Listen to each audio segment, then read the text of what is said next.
जय श्री राम, जय श्री बालाजी महाराज।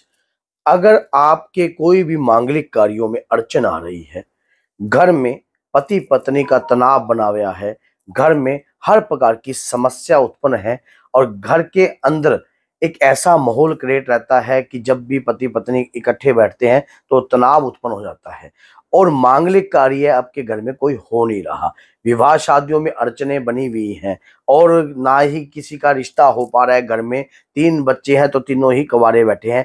अगर इस प्रकार की अवस्था हो गई है, इस प्रकार की अगर दिक्कत घर के अंदर आ गई है तो कार्य कर दीजिए चुपचाप।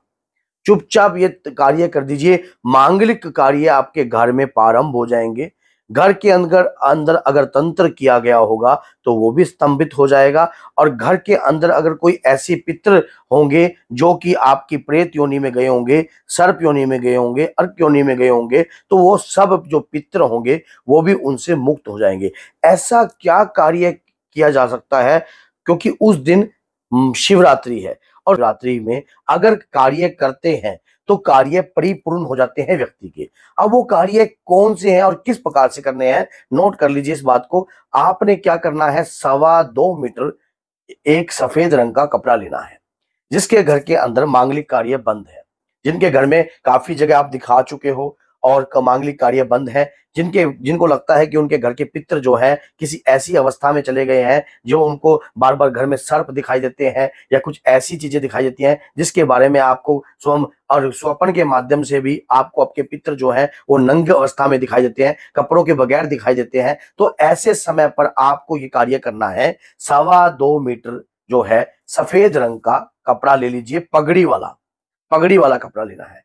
अब क्या करना है, अब एक लेना है आपने जनेऊ, एक लेना है जनेऊ, 2.25 मीटर ये वाला 2 मीटर कपड़ा लेना है, एक जनेऊ लेना है, एक जायफल लेना है, 3 सुपारी लेनी है, एक पान का पत्ता लेना है। नोट कर लेना इस सामान को, कोई ज्यादा बड़ा सामान नहीं है, ये सिर्फ एक कार्यक्रम करना होता है, उस कार्यक्रम को मैं आपको बता रहा हूं।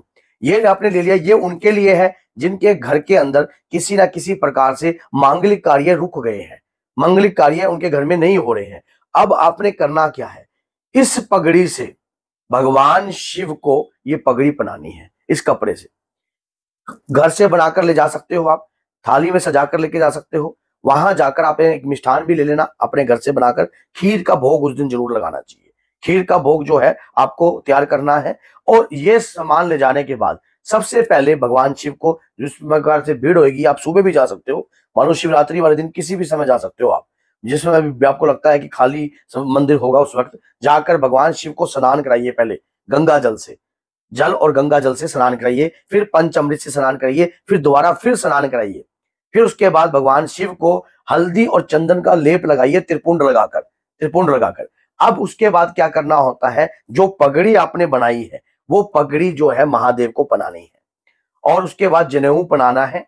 जनेऊ पहनाकर पान के पत्ते पर आपने 3 सुपारी रखनी है, एक जायफल रखना है और उसके बाद घर का जो भी मिष्ठान है वो भी थोड़ा सा जो है पान के पत्ते में रखकर वहीं मंदिर में ही रखना है। भांग धतूरा वो आपकी इच्छा है, जिस प्रकार से आप भगवान शिव पर अर्पण कर सकते हो। अब बात आ जाती है, अगर आपके कुल देवता शंकर के अवतार हैं तो एक बात और रहना, अगर हनुमान जी की आप पूजा करते हो और घर के अंदर अगर लड़ाई का मोड़ बना हुआ है, पति पत्नी में तनाव बना रहता है, अगर शादी आपके घर में हो चुकी है लेकिन घर में ऐसा कलेश बना हुआ है, सुख शांति नहीं है, तो और एक बात और, अगर लक्ष्मी भी आपके घर में नहीं ठहरती है तो सबसे पहले क्या कार्य करना है, ये कार्य करने के बाद उस दिन रात्रि को अखंड ज्योत जलानी है। पूरा दिन भी जला सकते हो, सुबह भी प्रारंभ कर सकते हो, जिसके घर में लड़ाई झगड़ा रहता है। अखंड ज्योत लगाकर रात्रि के समय पर सुंदरकांड का पाठ करना है। सुंदरकांड से पहले किष्किंधा कांड का पाठ करना है। किष्किंधा कांड छोटा सा ही है, ज्यादा बड़ा नहीं होता है। उसके दौरान किष्किंधा कांड का पाठ जब आप कर लेते हो फिर उसके बाद सुंदरकांड का पाठ कीजिए। सुंदरकांड का पाठ एक तो आपके जीवन में सुंदरता भर देगा, दूसरा घर की जितनी भी नकारात्मकता है, शिवरात्रि शिव की अधिष्ट दात्री, जीवन सुखदात्री, सुनो सुनो अंबे सतगुरु की पुकार। समझ गए, अगर आप जीवन में सुख की दात्री होती है वो उस दिन, क्योंकि जगत के पालनहार का विवाह है, तो ये आप सोचिए कि दैत्य शक्तियां, दैविक शक्तियां और यहां तक कि जितनी भी शक्तियां हैं सब की सब प्रसन्न होती हैं वो उस रात्रि पर। उस रात्रि पर आप जितनी भी साधना पूजा, तपस्या, याचना करते हैं अपने इष्ट की, वो आपकी सफल भी होगी और परिपूर्ण भी होगी। अब क्या करना है? अब जिनके घर में जो विवाह जो मानो नहीं हो रहे थे, मांगलिक कार्य नहीं हो रहे थे, ये घर के क्लेश वाले को बता दिया। अब जिनके घर में मांगलिक, जिसमें घर में दरिद्रता रहती है, तो जानकी स्तुति का पाठ सबसे पहले करना है। जिसके घर में दरिद्रता धन से जुड़ी रहती है, जानकी स्तुति का पाठ करना है। अब रहते हैं जिनके घर में पितरों की समस्या है, अगर आपके घर में पितरों की समस्या है, दिक्कत है, काफी लंबे समय से दिक्कत चल रही है, पितर कौन सी योनि में गए हैं इस बात को आपको नहीं पता है, सर्प योनि में है, किस योनि में है, तो आपने एक कार्य और कर देना है। आपने जो चावलों की जो खीर आपने बनाई है, उस खीर से महादेव को प्रसन्न करना है।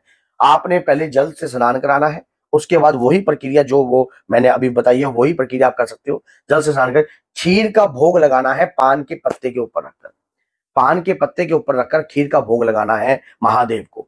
आपने पान के पत्ते समेत जो है पत्ता चढ़ा देना है, उसके ऊपर खीर होनी चाहिए और भगवान महादेव से ये प्रार्थना करनी है कि हे मातेश्वरी, हे शंकर भगवान, मेरे घर के पितर अगर अर्क योनि में है, सर्प योनि में है, या किसी चंडाल योनि में है, प्रेत योनि में है, तो हे महादेव, आप तो संहार कर देवता हो और मेरे घर के पितरों को उस योनि से मुक्त कराइए। ऐसी विनय प्रार्थना कर कर एक चौमुखा दीप का दान दे दीजिए, एक चौमुखा दीप का दान दे दीजिए। आपके पितृ अगर कोई भी घर में अकाल मृत्यु मरा होगा या कोई ऐसी अवस्था में गया होगा, तो उसी क्षण उसका निपटारा हो जाएगा, उसी क्षण उस योनि से वो मुक्त होगा। क्योंकि कहते हैं कि समय बहुत बलवान होता है, समय पर किया हुआ काम, समय पर की हुई याचना, समय पर की हुई प्रार्थना कई गुना फल प्राप्त कराती है आपको। क्योंकि उस समय का जो समय है बहुत ही पावरफुल का है। उस समय क्या है? उस समय है शिवरात्रि का। और तो शिवरात्रि का समय चल रहा है, तो आप ये कार्य कर रहे हो अपने इष्ट के, अपने पितरों के लिए, तो वो पितर भी आपके लिए उपकार रूप में आशीर्वाद प्रदान करते हैं।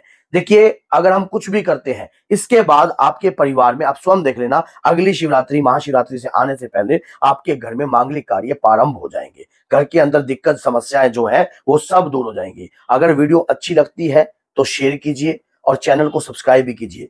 और ये वीडियो अपने पास नहीं रखनी है, अधिक से अधिक लोगों को शेयर करनी है, ताकि वो व्यक्ति भी इस वीडियो का पूर्ण रूप से लाभ उठा सके। और उस दिन जितने भी जाप किए जाते हैं, जितने भी मंत्रों का जाप किया जाता है, उस दिन आपको कृपा प्रदान करता ही करता है। तो क्यों ना आज के दिन ही ये संकल्प लेकर कार्य करना। और एक बात और भी है, खुद ये कार्य कीजिए। घर के मुखिया, पति पत्नी भी ये कार्य कर सकते हैं, घर का कोई बड़ा व्यक्ति भी आपका ये कार्य कर सकता है, जिम्मेदार व्यक्ति भी कार्य कर सकता है, जिसकी भक्ति भाव अपने इष्ट आराध्य के प्रति पूर्ण रूप से समर्पित है। वो व्यक्ति अगर ऐसे कार्य करते हैं तो उनके कार्यों में फलीभूत होती है, भगवान शिव की कृपा भी वास करती है। तो बोलिए जय सीताराम, जय श्री बालाजी महाराज, जय माता दी।